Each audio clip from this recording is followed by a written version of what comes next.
It's fresh. For 10. Huh? 10.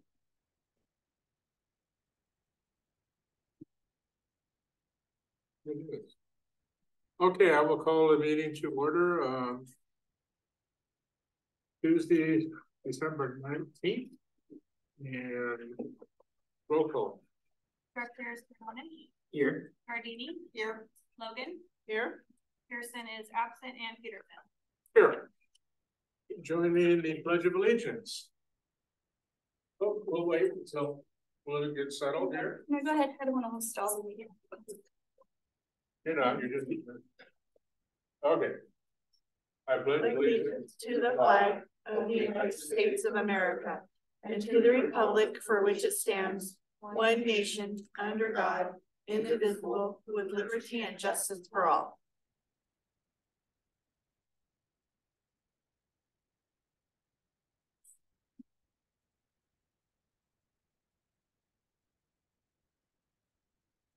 Would any member like to change the order of business?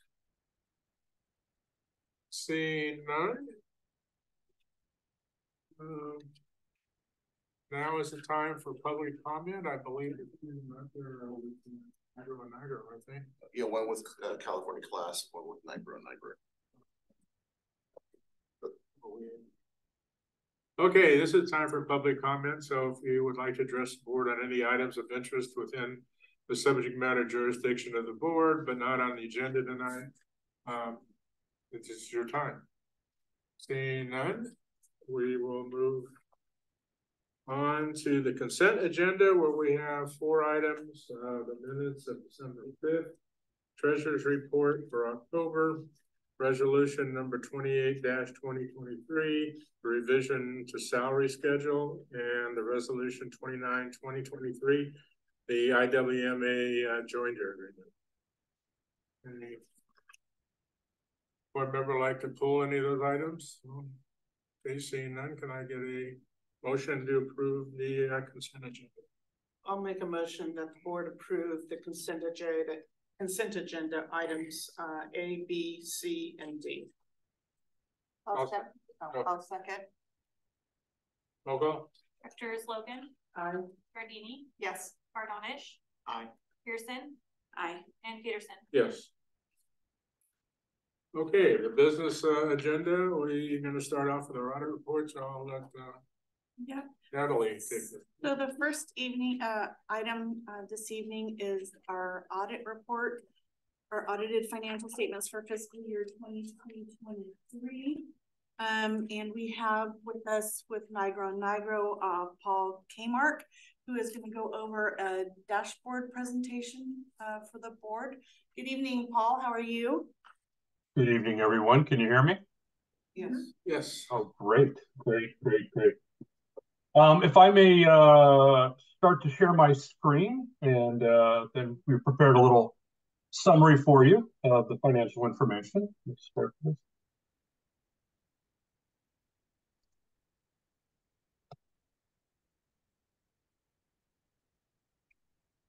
And I do believe you have the dashboard in front of you, but I have it here and with my cursor to move through it. So we've had a chance to review the internal controls segregation of duties of the district for the year ending June 30th, 2023.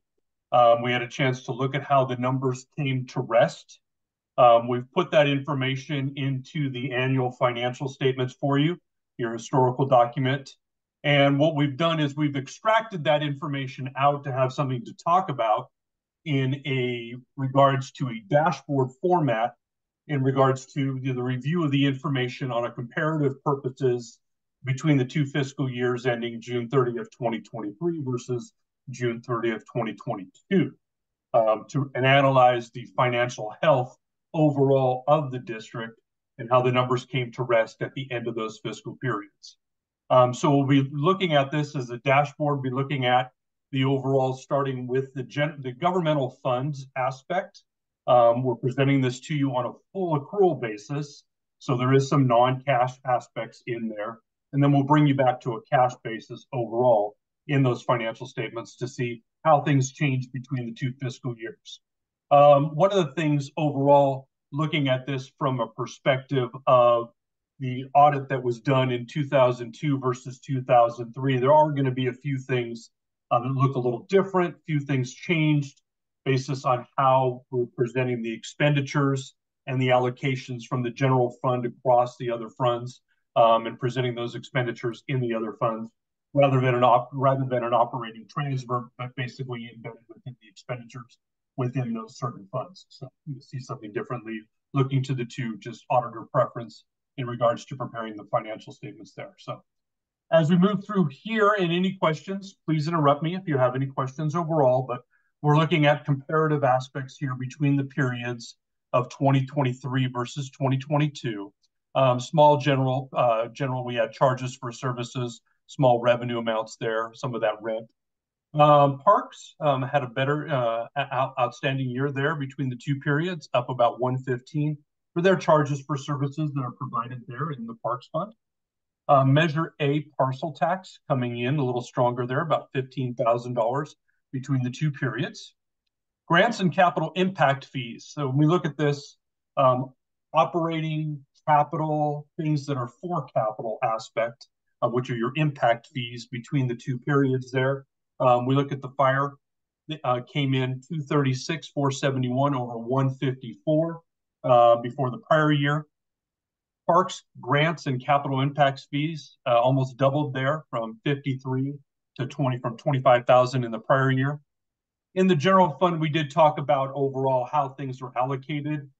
There was more of an allocation to the general fund in the prior year for aspects, which rendered a $954,500 increase in the general fund there, overall fund balance.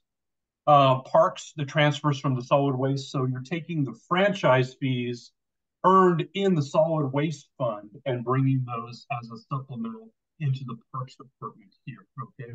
So those, the amounts that came in between the two fiscal years there. We'll see that information when we talk about the enterprise funds here in just a bit, how that moved over, okay? Property taxes, full gross amount, and this is gross of any netting of any expenditures to collect those property taxes. We're giving you the full vote here, which we need to report to the state of California in the state controller's report on a the gross amount of taxes that are coming in. I'm looking at this comparative, but I don't know if I can say that that was gross in the prior year there. So giving us the best shot. That was under a different auditor. So investment earnings to the positive 33,120. We'll talk about that in a minute here. And some other revenues sprinkled in there, 219 over 80,000. Nice little positive there. So total revenues overall between the two fiscal periods there, because of that general fund captured here of bringing funds in through the operating transfers. That was a little bit more in the prior year, but that's duly due to this. If we get rid of that, more positive this year in the fiscal year, 3.2 million versus 3.5 overall. Expenditures, when we look at the general fund, of course, these are just expenditures that landed in the general fund. When we look at this overall, we're wanting to spread those general fund expenditures as the overhead allocation to the other funds for there, because each fund should stand alone as a separate isolated fund. So if there's overhead to be allocated, we're allocating that directly to the expenditures within those funds there. Fire, 1.9 versus 1.8. Parks expenditures, 774, 239 versus 755. Street lighting, 33 versus 30, and community, 2 versus 2.3. So a little difference there and stuff like that. Some of this is going to be attributable to employees as well as the cost of employees for payroll, and also strictly inflation, cost of goods and services were more during the year. So we're seeing positives there in more expenditures throughout the period there. And this is without depreciation expense. We brought total depreciation expense over here, the non-cash aspect for the governmental funds in a separate line item here, 201, 238 versus 178, 369 for an increase of 22,869. So we come down here to the change in revenue and expenditures on a full accrual basis. We're at a positive 238,763 for the year. versus the positive 599,904, which in the prior year still includes that large operating transfer into the general fund over there. So when we look at this overall, how do we go from this number of 238,763 to our cash and investments overall in the governmental funds to a positive 358,046? Well, we take this capital asset additions were 238, so true cash out, what was purchased in new infrastructure for the organization, 238,302, depreciation expense non-cash 201. So we had more cash used of 37,064 than the expenditures within the fund for depreciation.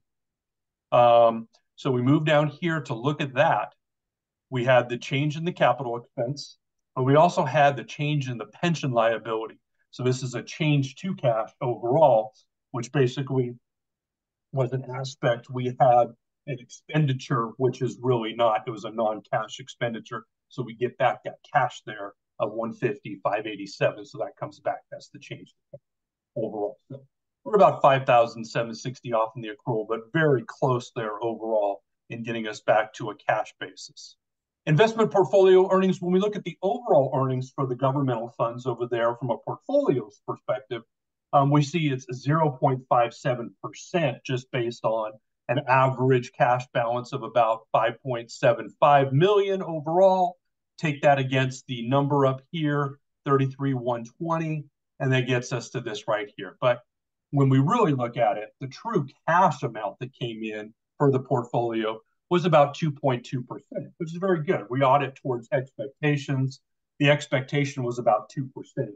The big thing here is because of the change in the fair value, your investment portfolio is still running with how you're wanting to manage that, do your treasury management, but you do have some older investments that need to mature, still earning 1%, underneath fair market value right now, of earning 5 or 6%, which you'll be hearing from class pretty soon. But once those mature, then you'll be able to buy something a little bit longer. So you're still following your strategy, but the overall here aspect, we're showing this right here because we have to. It's that 1 day in time aspect on the balance sheet. If you had to sell your portfolio, what would you get for it if you had no operations on July 1st of 2023? So that's how accounting works overall. We have to show it, even if it's a doomsday effect, we still have to show it on that 1 day in time. So any questions overall on the governmental funds aspect? Nice positive there overall at the bottom line, covered services and added to your reserves. Any questions on governmental funds? If not, I'll move into the enterprise funds. Okay, hearing none, silence is golden. We'll move on. We'll move on here to the enterprise funds, water, sewer, drainage, and solid waste, seeing the revenues coming in between the periods there. Water, you were speaking a little about, did it rain today or anything, or here it comes again. Pretty much wet year last year. So the expectation was to see from a lot of the water aspects of our clients, like our water standalone water districts, that revenues would be down for the year due to the amount of rain yield that came in from the prior year. So that was an expectation, and it held to that. Sewer charges for services flow is still the flow coming out, so 3,166,500 positive there. Drainage overall just a change in $6. And here's the solid waste franchise fees, 225, that were moved over again to the Parks Fund, as well as on the prior year 185,918 moving over there. Grants, small different grants, different aspects there, 65,664. Some of that was the FEMA, I believe, versus 16 in the prior year. Rental revenue over year, this is your cellular antennas and your cellular, the revenue that you're earning from them. Investment earnings, 139,467. We'll talk about that in a minute. And some other little revenues, ancillary revenues overall in the fund there. But for capital contributions, new water capital contributions, 1.1 million. That's the big bulk there. And sewer, 238, 110. So coming in. So total revenues in the enterprise fund, 7.9 versus 6 in the prior year. So a nice big, almost $2 million increase, 1.8. Water expenditures, 2.7. That's not with depreciation. We've taken out depreciation. 2.7 versus 2.3. Sewer, 1.8 over 1.4. Increases there. Drainage, very comparable. and solid waste. The solid waste fund in the prior year, they hung the pension and the OPEB liability within that fund, where we really didn't see any payroll activity or stuff that needed to be in there. So what we needed to do is we needed to remove that other post-employment benefits and the net pension liability out of that fund. So you had a credit in that fund overall, and we had to remove it through a debit here as an expenditure of $424,179, and then we're spreading that across to other funds for their net pension liability and the OPEB, where there is true payroll activity in your water and your wastewater funds. So we've taken that out of there. So that was a 1 year fixed year for 2023. It wasn't something that was occurring in the prior year. So from that depreciation expense, 949, 888, 941, 948, total expenditure 5.9 versus 4.7. We did have some interest expense paying on the debt between the two periods. And here is the solid waste transfer out to parks. So we see the money coming in, 225, and we're transferring out as a non-operating expenditure transfer out to the parks fund overall in the aspect of the organization. So total expenditures 6.4 versus 5.1. We see a nice positive of 1.578 here for the year. Very good. Adding that to the reserves. How do we get this from 1.5 down to a 3.1 increase in cash? So we only made 1.5 million here, but we had a 3.1 increase in cash from 16 to 19. How did that occur? Part of this is capital asset additions, 455, 136. Well, we only 136, but we're still depreciating, you know, the large infrastructure of the water enterprise and the sewer enterprise. There's a lot of infrastructure there, and that's depreciating over time. So a bigger number there. So more of a positive year overall, 494. Principal and debt service. In the prior year, you paid off a debt, and you're still repaying a couple other debts here. So 146, 366. One of those had gone away in the current year. So that's a principal payment. So that's a use of cash. And then the changes in your assets and your liabilities overall within the enterprise funds there, we see them either, you know, you have more accounts payable or you have less accounts receivable. Between the year, there's a difference between the cash and the other aspect, moving those types of liabilities and assets to become cash or use of cash. So we call that a change in cash there, 1.2 million. So when we look at this 3.1 to 3.1 up here, we're about 10,707 off, very close there overall. Investment earnings portfolio, 0.78%. Overall, when we look at that, the positive of the 139,467. But when we really dig into the numbers here on a cash basis, you made 459,919. This also includes, because of the lease revenue within the fund there, the leases that we track for cellular antennas. The new aspect of that is because if it's a right to use aspect, there is an interest provision to that. So there is a little sprinkling of interest in here, which raises up the entire portfolio, which is something that's not in the governmental funds, but it is in the enterprise funds here. So a 2.58%, very nice. The anticipation was 2.0 to 2.25, very good. But next year we're looking at about 4% anticipation for an investment return. So because since 2015, you know, 1%, that's all we've earned the last 15 years. But treasury management is a big thing, and you're moving forward with the discussion in class. So good to hear that. So, so that's the reconciliation there overall. We look at the overall financial health of the organization. The governmental funds turn to the positive 238, with still good, decent reserves there overall in the governmental funds of about $6 million in cash at the end of the year. And then we look at this overall to the financial health of the enterprise funds with almost 20 million there overall in cash at the end of the year, 19.3, very good financial health over there. So when we look at the organization, because part of our new opinion in the financial statements is there, we look towards the going concern aspect of an organization. Are you able to meet your operations moving forward for another 12 months of the fiscal year? And that's important. And the financial reserves that you have here, well are over that than 1 year, just what you needed, stuff like that to keep operations going. So very good year. I'm here to answer any follow-up questions in regard to the financials, but I think it's a very good year here, and I will unshare my screen.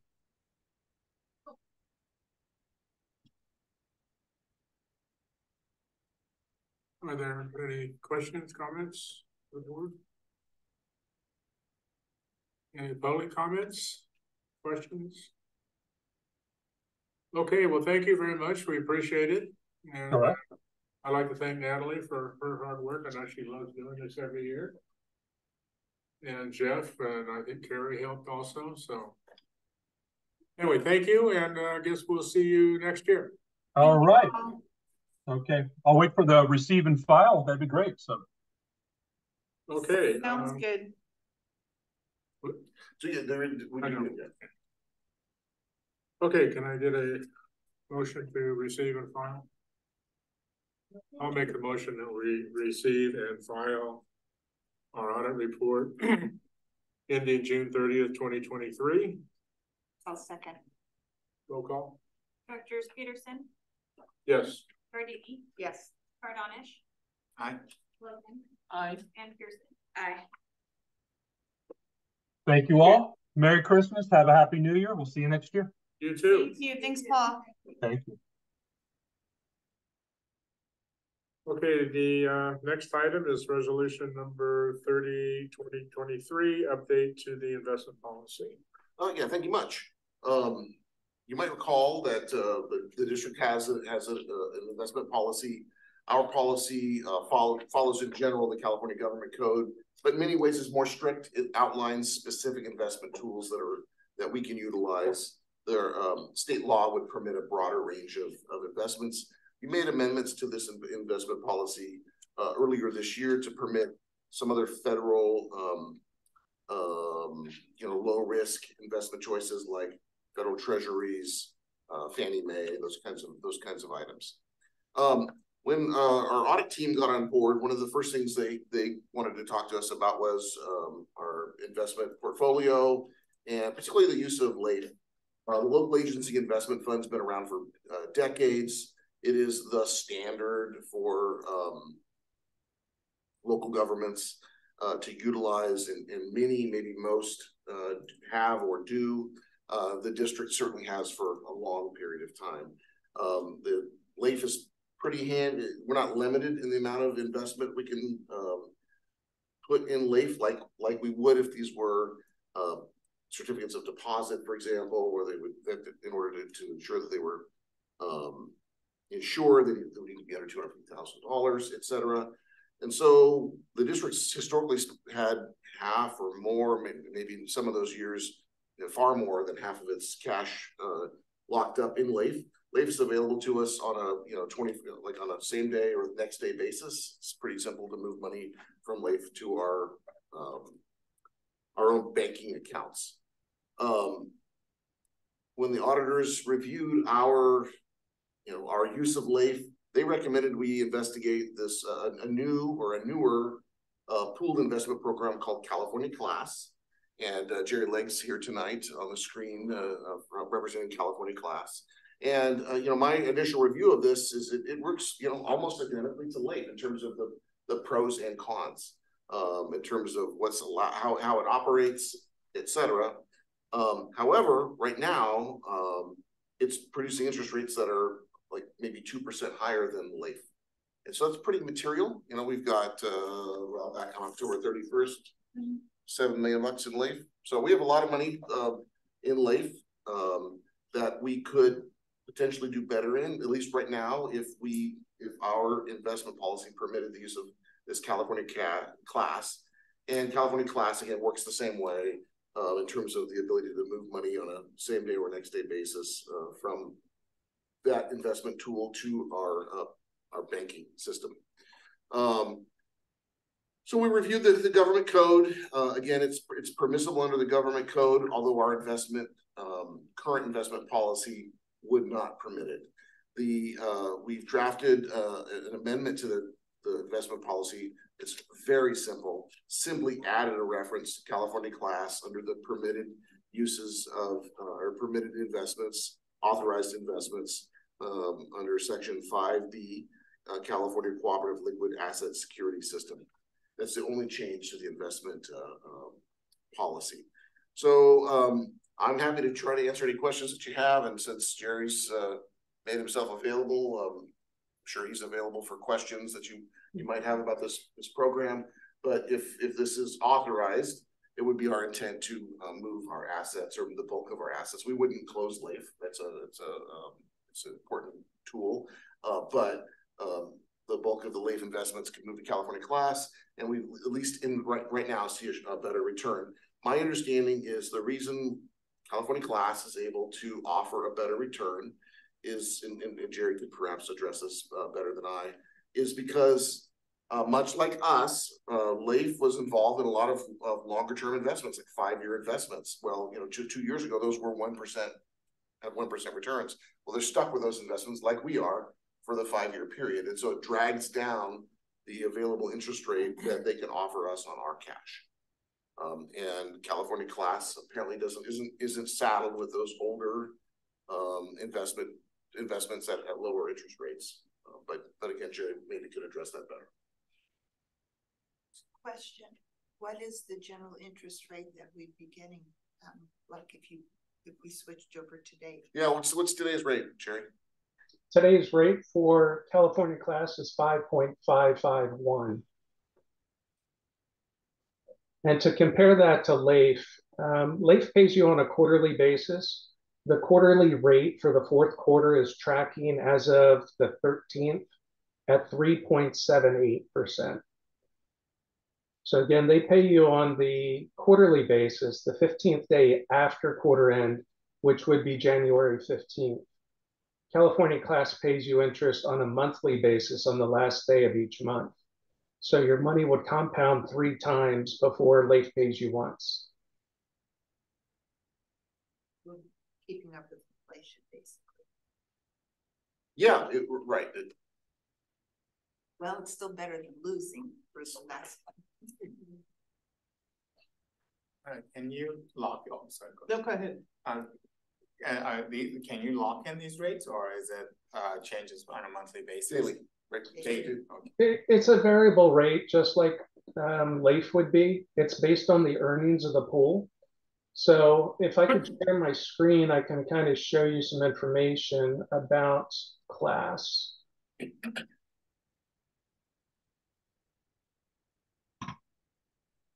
This is part of the presentation that staff have put together on our website here. Oh, this feature is now blocking me. There we go.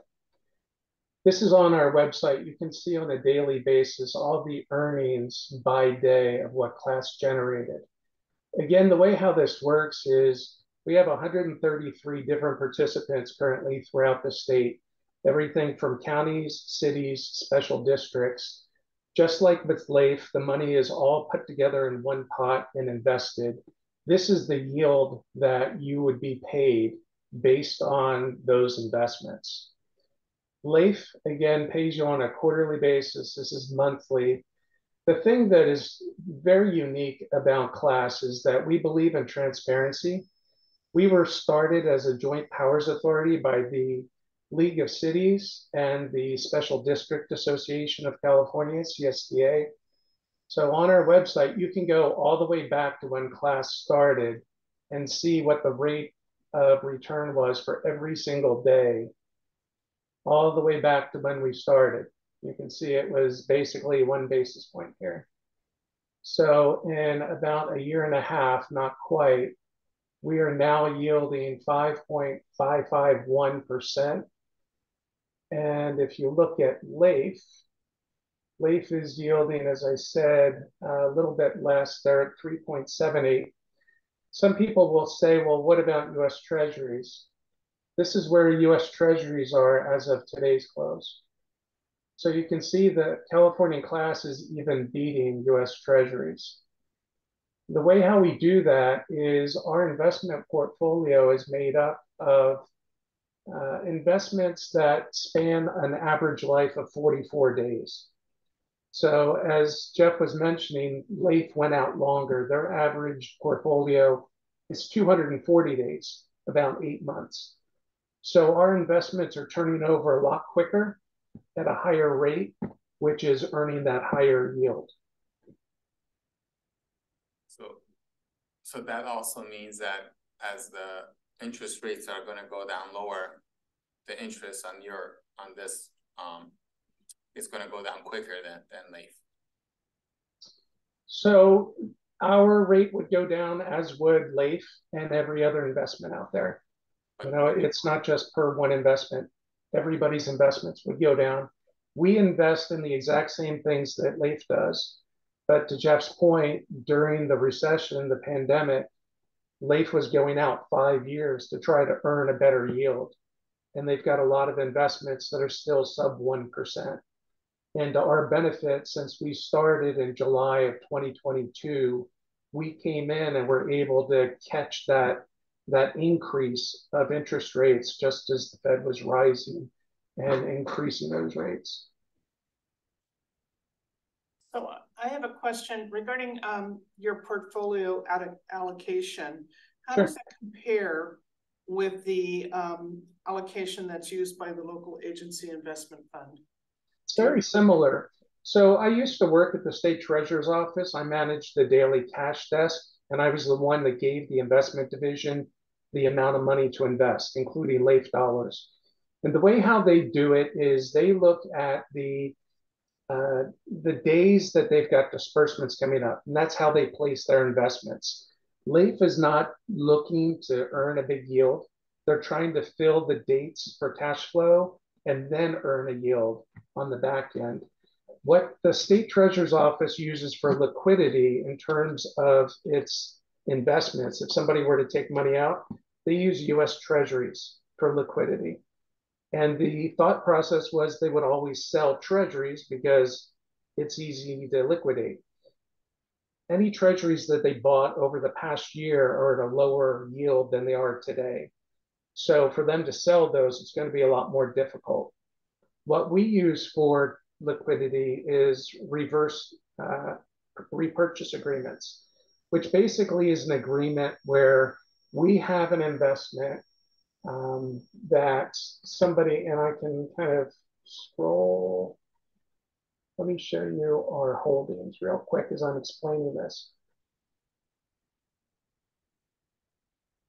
These are our participants, but let me go to my holdings. So we've got a series of holdings here. This is as of the end of November. And I apologize if this is really small. Our repurchase agreements here make up about 20% of the portfolio. We have two firms that we have these agreements with. One is yielding 5.28%, one is yielding 5.30%. In the event somebody comes and wants to take money out, JP Morgan and RBC Capital have agreed to give us the cash we need for that purpose. So there's nothing unusual or exotic about this. It's kind of like a bank account. We put the money with them, we're earning this yield. When we need the money back, we can get the money back to give to our participants. So the state treasurer's office also uses repurchase agreements, not to the same percentage though. They use US Treasuries a lot more. And then I also have another question on the portfolio allocation on the repurchase agreement.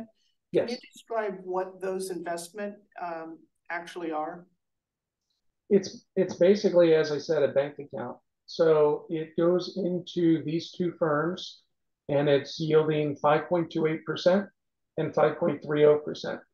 You'll notice that it's got a maturity date here of December 1st. Again, this portfolio listing here is as of the end of November. So it's always got a one-day maturity, and it's just an agreement to pay us that rate of interest until we need the money. This resets on a daily basis, but it's our lowest yielding investment here. As you see these other investments, whether it's government agency paper is 5.3 to 5.4. We've got some that are above 5.6. There are some up here, commercial paper, that is over 6%. So again, because all these maturities, this column here, days to reset maturity, you'll see that it's not that long out, 181 days there. This is what allows us to earn the yield that we have. And as we get more participants and the value of the overall portfolio goes up, we'll be able to buy more and more securities and extend that life out. Now, our pool is limited to have a weighted average maturity between 30 and 60 days. This is for our prime fund. We also will be having a cash enhanced fund, which is more of a medium-term fund that's going to launch in 2024. This is all permitted under government code and as part our joint powers authority agreement with League of Cities and CSDA. So to go back to the question about what happens when rates start to decline, as rates become more normalized on a yield curve, typically as you go further out on the yield curve, you would expect to earn more interest. We have an inverted yield curve right now where the short-term rates are earning more than the long-term rates. And that's what I was showing you on the US Treasuries here. A 1-month Treasury is earning 5.51. A 10-year Treasury as of today was 3.93. So as this normalizes, these lower rates start to drop, these longer term rates start to increase. That would be the time to move into something that is more of a cash enhanced product that is going to expand the investment horizon from 30 to 60 days to 12 to 18 months. Keep in mind too, this is just one tool that is permitted in your investment portfolio and your investment policy. So staff would still be able to utilize LAIF. They would still be able to buy US Treasuries and everything else that's in your policy currently. This is just an additional tool to try to take advantage of those short-term rates as they are now. So I have another question regarding the expenses. Sure. What do you charge for? Do you charge by fund or do you charge an overall expense fee? So the fee is done similar to what LAIF does at State Treasurer's Office. There's a fee, a management fee that's taken off the top before this net rate is given to you. Currently it's 7 basis points, so 0.07%. And the net fee is what the district is getting, which is 5.551% as of today. And that's just off the top. That's off the top. That's correct. And it's the same thing that the State Treasurer's Office does. And that's the only fee that's charged? That's correct. Okay. There's unlimited transactions. You can have any minimum or maximum amount you want. You can have as many accounts as you want. So if you wanted to have one for Parks and Rec, one for the fire department, one for water, one for sewer, you can have as many accounts as you want. If there's a bond issuance and you want to open up a sub account for the bond, you can do that as well, however you want to manage it. And then the fee is just to the district and not by each fund? Well, it's to the overall pool. It's not to the district, it's to the overall pool. Okay. We take 7 basis points off the top. So going back to the spreadsheet that you showed previously, is those yields net of the expense? Yes. Yes, it is. Okay. All right. Yeah, this is the net yield that gets paid out to the participants. And you'll see here, again, this is on our website. This is all public knowledge. The weighted average maturity days to reset is 44 days. The State Treasurer's Office, as of the 13th, is 240 days.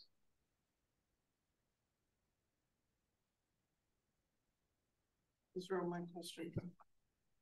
Any other questions? I'm just going back to the expense. Is this a one-time expense or is it on an annual basis? It's taken monthly. It won't show up on our books as an expense. It's just, not at all. Yeah, what ends up happening is we would just receive the program's going to earn a little bit better interest than they're going to pay us, and they cover their costs with that cut of the interest on it. So Exactly. it's just interest earnings on our side, no fees. Yeah, and part of that fee, to Jeff's point, is going to cover the legal counsel. It's going to cover the general counsel. It's going to cover the custodian. US Bank is our custodian that holds the funds. It goes to Public Trust Advisors, who manages California Class. So that is to cover all the different vendors that are participating in this.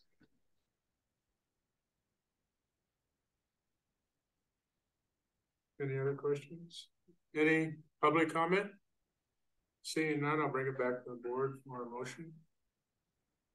I move to approve resolution 30-2023, adopting an amended investment policy to permit investments in California Cooperative Liquid Asset Security System. Roll call. Directors Pearson, Aye. Giardini, Aye. Bardonish, Aye. Logan, Aye. and Peterson. Yes. Thank you very much. Thank you. Thank you, Jerry. Have a good evening. Happy holidays to you all. Same to you. The next item is the board reorganization. Sure. Your bylaws call for the board to appoint a board president and vice president each year in December for the following year. It's December. It's that time. There's a list of the duties of the board president. You're familiar with these and the responsibilities both during the meeting and outside of the meeting. The vice president assumes the role of the president in the president's absence or when the president is unavailable. If you have any questions, we're happy to answer them. Otherwise, if there are no questions, I'd request that the board secretary declare the nominations open. And again, you're free to nominate any board member for the role of initially for the role of president. You can nominate yourself. You can nominate more than one person. Once all the nominations are received, we will take a vote for each nominee in alphabetical order. Once there are a majority votes for one of those persons, that person shall immediately begin serving as president, and then the same process would be repeated for vice president. Questions? If there are no questions, then I recommend that the board secretary be permitted to accept nominations. Nominations are open. I'd like to nominate Director Bardonish for president. Are there any other nominations? I'm sorry, who did you nominate? Naveed. Oh, okay, sorry. You talk so. I do. All right, if there are no others, then nominations are closed, and I will take a roll call vote for Director Bardonish. So Directors Bardonish. Aye. Giardini. Aye. Logan. Aye. Pearson. Aye. And Peterson. Yes. All right, so. That one. He's throwing this at you. Thank you.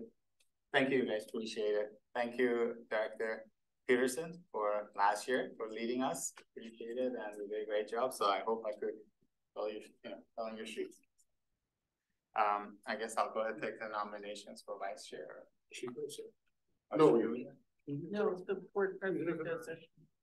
I'll go ahead and take nominations for vice president.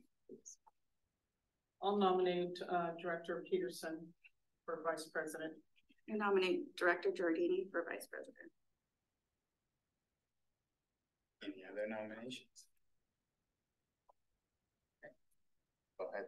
Okay, so we'll do a vote for Director Giardini. So Directors Bardonish. Aye. Giardini. Aye. Logan. No. Pearson. Aye. And Peterson. No. And that is 3 yeses and 2 noes. And we'll go to vote for Director Peterson. Directors Bardonish. No. Cool question. She got 3 votes. She got 3 votes, so I think it nullifies the. It nullifies, so she's the vice president, correct? Yeah. I mean, why vote against? We've already got 3 votes. Okay. Yeah, I think that's probably satisfactory. Okay. Congratulations. Great, thank you.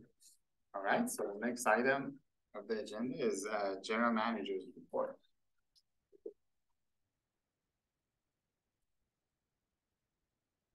Oops. Yeah, just a few items to call to your attention. We're entering the holiday period, as I'm pretty see. So there are some district holidays I wanted to make sure you're aware of.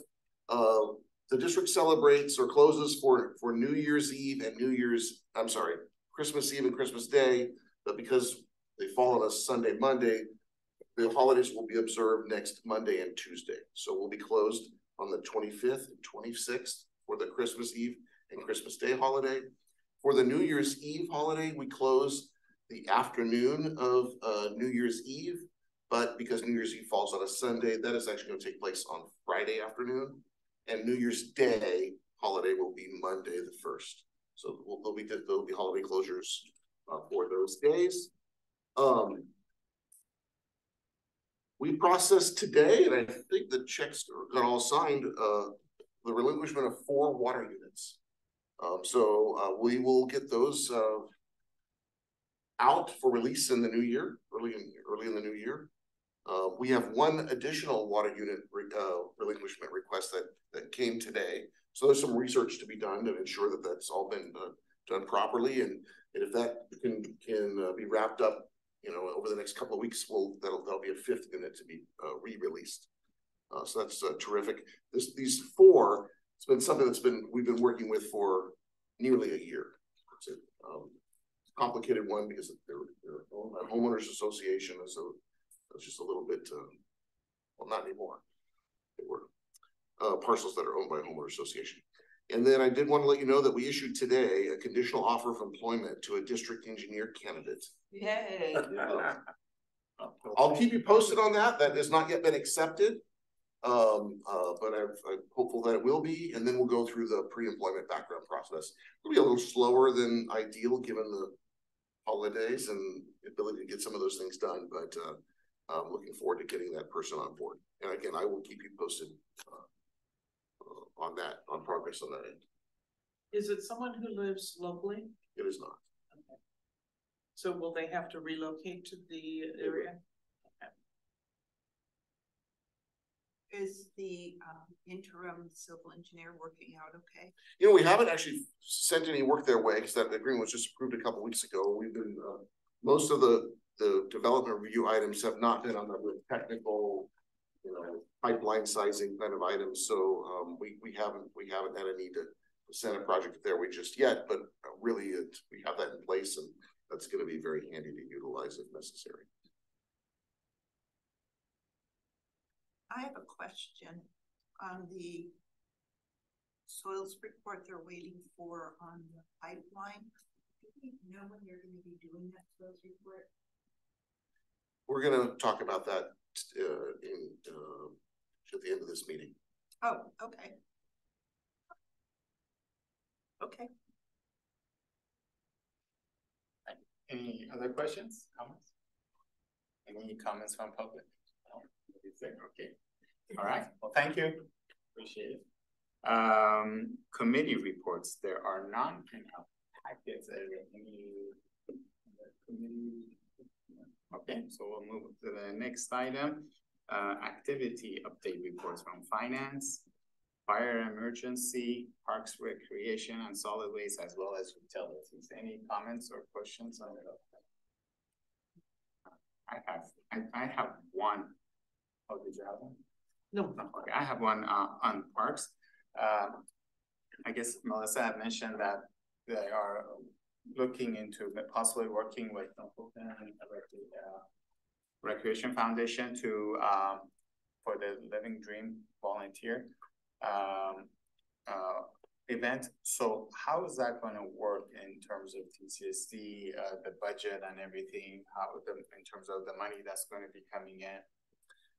So I think there's a conceptual agreement or conceptual plan, but I don't know I don't think it's gone there's not a lot of concrete plans yet. But my understanding is and again, Blue Pearson's on the Templeton Recreation Foundation, so she might know more than I hope she does, because I don't know a whole heck of a lot. But my understanding is there would be a goal established prior to the event based on our historic earnings.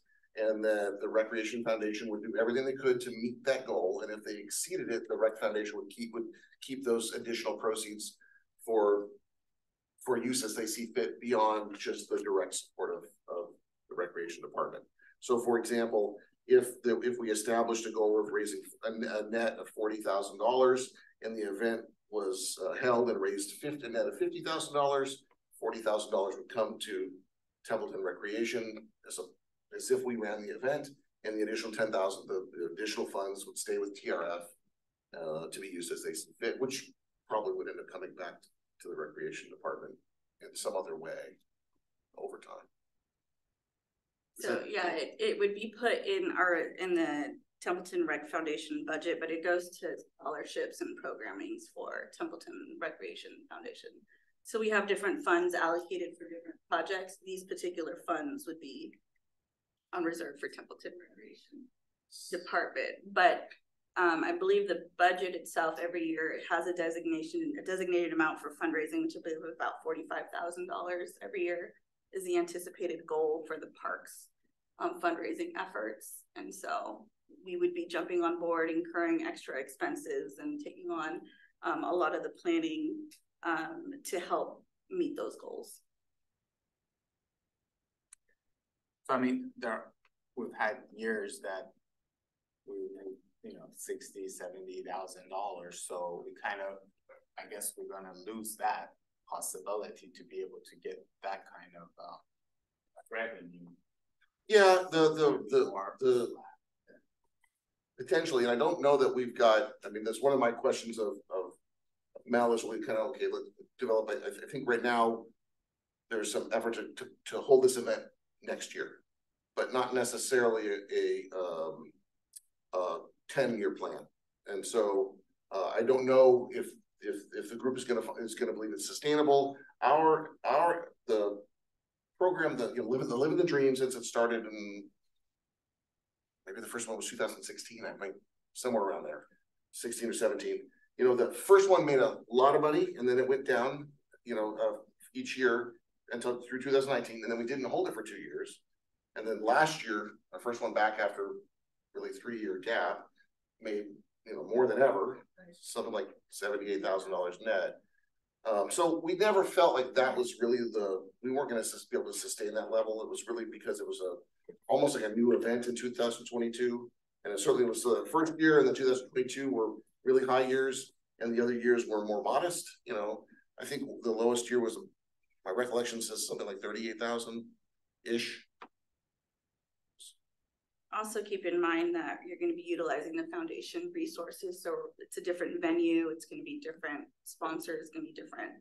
So we're taking resources that we're eating up the department's time and efforts, and we're taking that over to the foundation, which ultimately was the purpose of the foundation. So staff costs are not. Yeah, so you include staff costs in your calculations. And yeah, they're not going to be spending as much time on the event.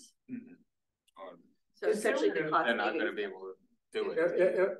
Evidently, too. I mean, events probably should change. Ian McPhee told me one time that in all his years of experience in doing it, if it's the same event after 5 years, you're done.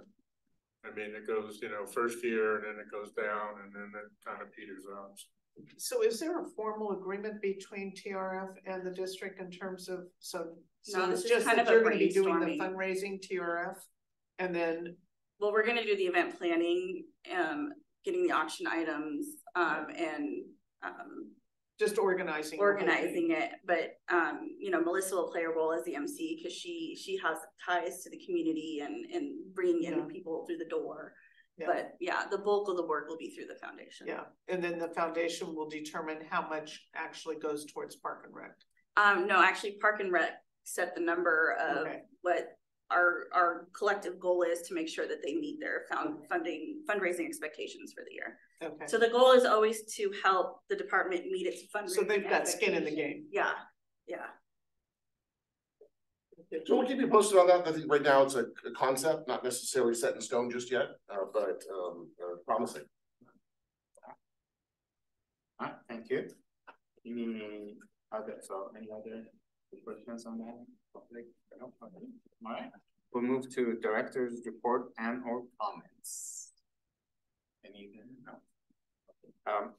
I'd like to make a comment, I guess. I know the last meeting we had discussed the administrative allocation for the fire department, and we wanted to discuss ways to try to minimize that to help the fire department, because we all know that that's it's taking a lot of money away from the fire department. So what I like to do is to establish an ad hoc committee to go ahead and look at all the revenue sources, and to the purpose would be to try to partly offset the administrative allocation for the fire department. And so with that ad hoc committee, obviously is going to be two board members on there, but I also like all the board members to be involved, because we want to get everyone's thoughts and input. So my goal is, or our goal is, to be maybe meet a couple of times before our next meeting, come up with some ideas, and then bring it back to the board and discuss it further, and see what the board thinks of those ideas, as well as if there's any other additional ideas that they want the ad hoc committee to look at, we could do that. And then we could go back and then come up with a formal proposal to come back to the board to review, to again, to try, a goal would be to try to offset this expense from the administration allocation. That was my thought. We kind of gotta do it quickly because we want to try to get this done before the budget. And so the committee has to meet rather quickly, maybe even, within the next couple of weeks, and then one more time in January. And then, so we've got to be prepared for the January 16th meeting, and it's going to be short notice meeting. So, so what I like to be part of that committee, and then I like to ask, see if Director Pearson is available to do that. And then if so, then we could, two of us, come up with some ideas. Like obviously the general manager to be involved, and then at your, at your discretion in terms of whether you want to have, if you think the staff, to have the time in the next couple of weeks to meet, that would be great. If not, then we'll try to get everyone involved, as because it's just short notice. But that's my plan. Question. Yes. So you mentioned the fire fund, the administration fund, but then you said other ideas. Are you looking at just the fire fund, or are you looking at other ideas too? All revenues that are coming in that we could basically should be short term. So because whatever idea that we could put in place by the budget time. So we're not, so it would be that. So like if you were looking at, let's say, putting solar on the Creekside site, that, since that couldn't take place before the budget time, then you don't want to see that would not at this point. Yes, yeah. Okay. I like to see all those. I know there are a lot of thoughts and ideas and out there, and I want to hear them, but I kind of want to get them in a fashion where we could do something with it, and then see what our purpose is, have a purpose, and then accomplish that goal. And then I think the first thing we need to do is just to make sure that with the budget that's coming up, we are giving staff plenty of time that we go and look at these ideas, and then put those ideas in place for our budget. But the solar and things like that definitely will be ideas that we will discuss as well. Okay. Okay. How should we get those to you? The ideas. We'll come back. So if Dr. Pearson will, okay, so we'll talk over the next meeting or two, and then we'll have some ideas, and then we'll come back to the board, and then we'll have it either as an agenda item or a workshop to discuss those ideas, as well as if you have any ideas, then you could, look at it at that point, discuss it, take it back to the committee and, discuss it okay, further. so you don't want, like, I was thinking you wanted a list to you by the 16th. Okay. No, we'll, but I mean, if you have ideas, then you could present it at the 16th meeting. Okay. Yeah. All right. Is that? Sounds good. That's okay. That's good, everyone. So just picture for the record, so it's for Donaldson Pearson on this ad hoc committee. Yes. And then we'll send, I guess, maybe Jeff or we'll send the time statement, over the next week or so. Okay. All right. Well, thank you guys. Appreciate it. And then, so that was then there's no public for comment. Okay. So that was our last item. So, we are going to follow this meeting with, closed session. There's a closed session. So I just want to make sure there's no public comment on the closed session. Nope. So we'll go ahead and adjourn this meeting and then we'll take a 5-minute break before you go. Yes. And then we'll go to the closed session. You're just going from